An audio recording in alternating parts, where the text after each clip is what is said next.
everybody, Sparkster1701 here. Welcome to 2020. And to kick the year off, we're going to take a look at the original version of a about-to-be-released Siege toy. We're going to take a look at the Generation 1 Decepticon Military Transport, Astrotrain. Astrotrain came out in 1985. He was one of the first triple changers to be released. He would also be available in 1986. He would be discontinued in 1987, and we would not get a replacement for him. Astrotrain, of course, featured very prominently in the Hasbro cartoon, where he often worked alongside many of Starscream's minions, but he also acted independent of them, as he was not a seeker. Astrotrain as a triple changer. Sorry, still fighting a bit of a cold, folks. As a triple changer, Astrotrain was also more tightly packed than many of the other Transformers due to his ability to enlarge in his size. As we saw during the events of Transformers the movie, Astrotrain was able to transform into a larger-sized version of his alternate modes, and thus be able to serve as an escape vehicle for the Decepticons. Thus, when he's in his robot mode, all the extra parts that are used for enlarging him are tightly compressed onto him, thus making him physically stronger than most of the others. However, the biggest mystery regarding Astrotrain is the fact that he looks so considerably different from not only the illustrations featured in the checklist, but from his animation model as well. As in the cartoon and in a lot of the various promotional works, Astrotrain was in a darker shade of gray than what we got released. It is likely based on the original Japanese toy, is what was used for the original promotional artwork and such, and then for the release they decided to brighten him up a bit for whatever reason. However, most of the modern releases that have been done of Astrotrain have been shifting back to the darker color. And there are some special edition versions of Astrotrain that do flip back and forth between the dark and the light gray.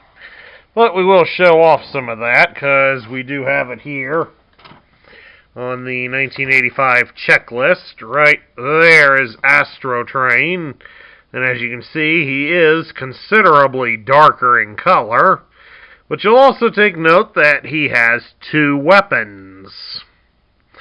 Unfortunately, the two weapons that he is holding are the exact same weapons that are included with Blitzwing. And neither of those weapons are compatible with being held in Astrotrain. So, where they came up with that, we'll never know. Taking a look at Astrotrain's articulation, he had very little, folks, and it's basically all confined to his shoulders. You can raise his arms out about so far. They can go straight out, and they can fully rotate. All of the arms can fully rotate all the way around. You just have to alter the angle so it avoids his chest plate and his wings.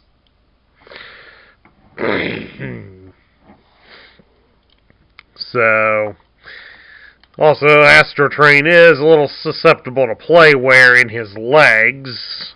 As you can see, that's part of the reason why we keep having trouble with mine. The legs are very susceptible to play wear. Now we'll go ahead and begin to transform him. Of course, to start off, we remove his weapon. We'll take a look at it a little bit later. We're going to start by turning him into the train mode. And to start with that, we of course have to fold his arms down into the sides of the body. We need to fold his chest plate up like so. Slide it up towards his head, and then fold it into the chest slot. Then next we take this piece here on his back, fold it up and over his head like so. We collapse his wings against the body and fold the extra pieces over onto his chest.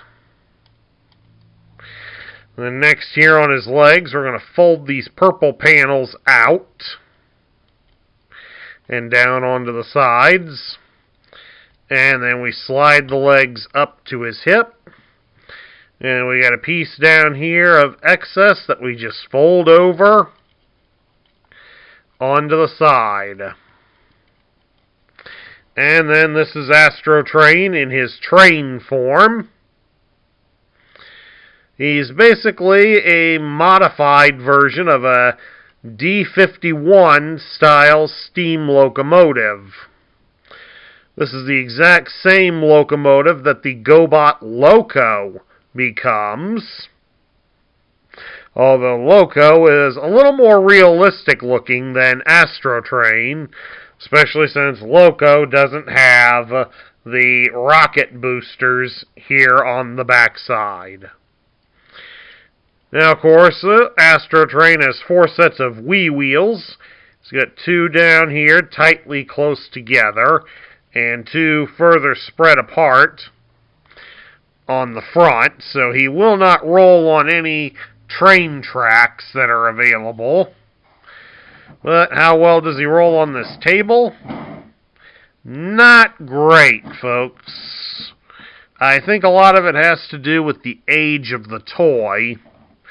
But if there's any sort of pressure on the front, as you can see, it forces the panels outward, thus meaning he's not going anywhere. But let's give it another go.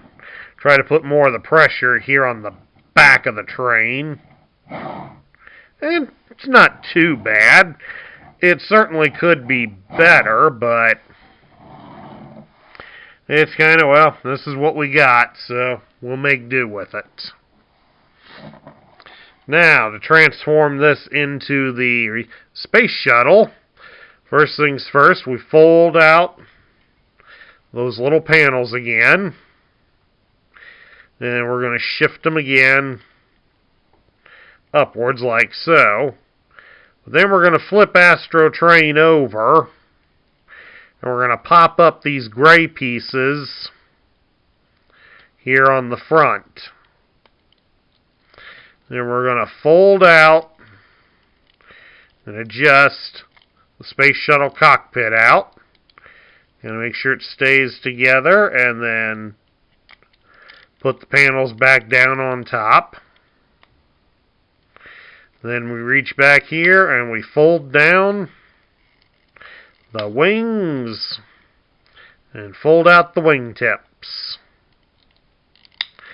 And then there we have it. Not quite. We gotta reach in here and we fold out the tail. That's better. Now we have him in his alternate mode, a space shuttle.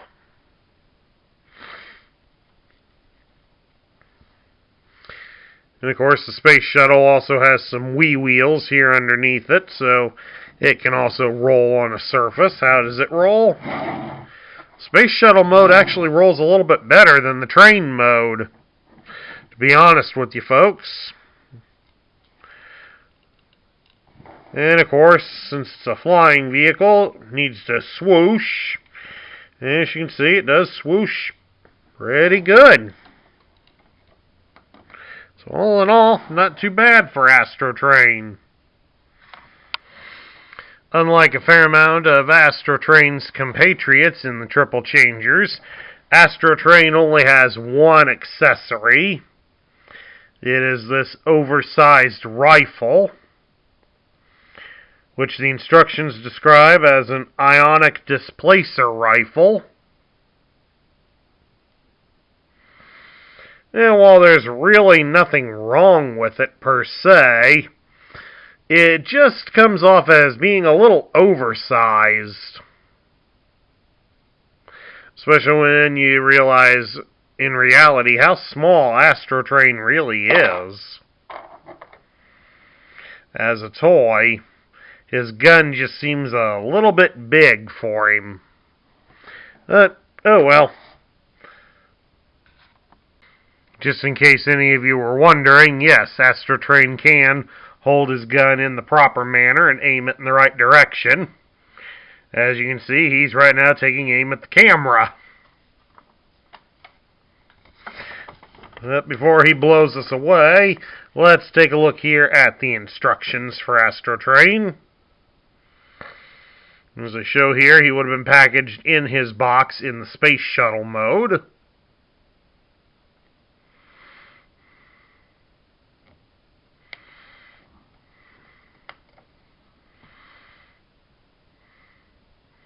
And then we go through the steps to change him into the train.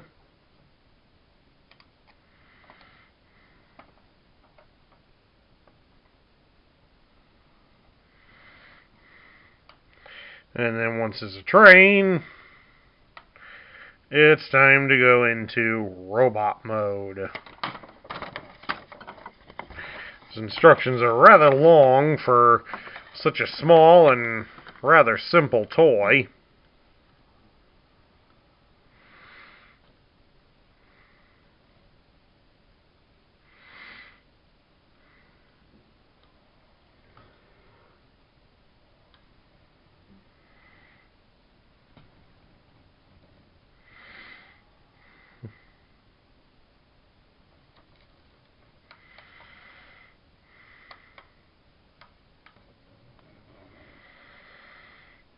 And then, of course, here at the end, it's put the stickers on the robot and on the train. And then, of course, how to use the rub sign on his leg, collect your robot points, and how to read the tech spec. Which, speaking of which, we've got his tech spec right here. It's all done in purple to show he's a Decepticon. It even says Decepticon above his picture. And of course, this picture would have been the same one on the front of the box. It gives his name as Astrotrain, and his function is military transport. His motto is, "In confusion, there is opportunity." Creating confusion is his specialty, as a triple changer can switch from space shuttle to train to robot almost instantaneously. Thrives on foes' panic and fear. As shuttle travels at 20,000 miles per hour in orbit, up to 50,000 miles per hour out of orbit. Can launch weapons and satellites. Carries cargo. As train, top speed is 400 miles per hour, range 1,700 miles. As robot, has great strength, carries powerful ionic displacer rifle. Doesn't really tell us a whole lot, but certainly what we would have expected out of him. Now we place the decoder over the grid, and we'll take a look at his vitals.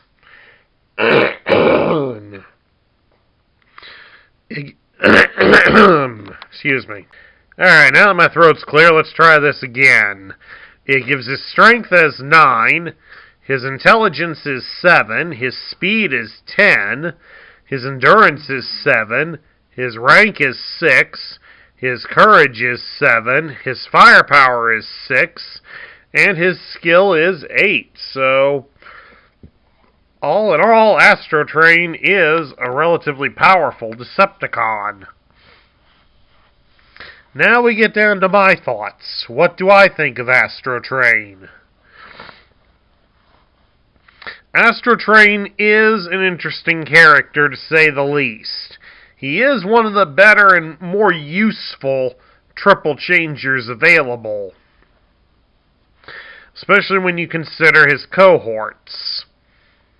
Octane is one of them that has no offensive modes in either of his vehicle modes and is pretty much just a tanker for gasoline. And pretty much is also one shot away from being blown up entirely. And Blitzwing is, while a totally offensive unit, is also relatively stupid and has a design flaw that gets him stuck in his transformations. Astrotrain here can serve a multitude of different roles and is quite capable of handling it, as we got to see that used quite often in the Transformers cartoon, where he would often be called upon to transport various materials or energon cubes from place to place. And as stated earlier, he was the escape vehicle that they used to flee Autobot City during the events of Transformers the movie. So Astrotrain is a rather versatile character. He may not enjoy the role that he has, but he's at least good at his job and willing to do it. The fact that he can expand his size is what helps lend to his incredible strength. So that makes him a very capable and competent warrior should he have to get into a scuffle with any Autobots that may be after his cargo. The only real downsides come onto Astrotrain is onto how the toy is designed. This one, it's not the best. Let's be honest with that, folks. The toy really isn't the best, to say the least. Since, after all, the puny arms and the oversized gun and the very limited articulation make this toy look rather silly, in all honesty. So I am hoping that the Siege version, which hopefully will be out at the time of this at the time this video is posted, at the time it's being filmed it isn't. Hopefully it will drastically improve upon what this toy can do. I do have the Titans Return version of Astrotrain, and it does improve upon the toy's articulation, but let's be honest, folks, nobody's really happy with how the train mode looked on that toy, so hopefully the Siege version here gets it right. But just to compare the G1 version on its own, without looking at any of the others that have come about, I would say that Astrotrain probably fits in the middle tier. He is a great toy, his alternate modes are very good, and he does have a valuable function that the Decepticons could use. It's just, unfortunately, the robot mode kind of loses it when you look at what all it can do. Anyway, that concludes my review of the Decepticon military transport Astrotrain. I hope you all enjoyed it. If you like this video, drop me a thumbs up here on YouTube. If you're new to the channel, please hit the subscribe button down below to join our ranks, and ring the bell so you'll be notified when I post new content. Also, please share your thoughts of Astrotrain in the comments section down below. This is Sparkster1701 saying I will catch you all later.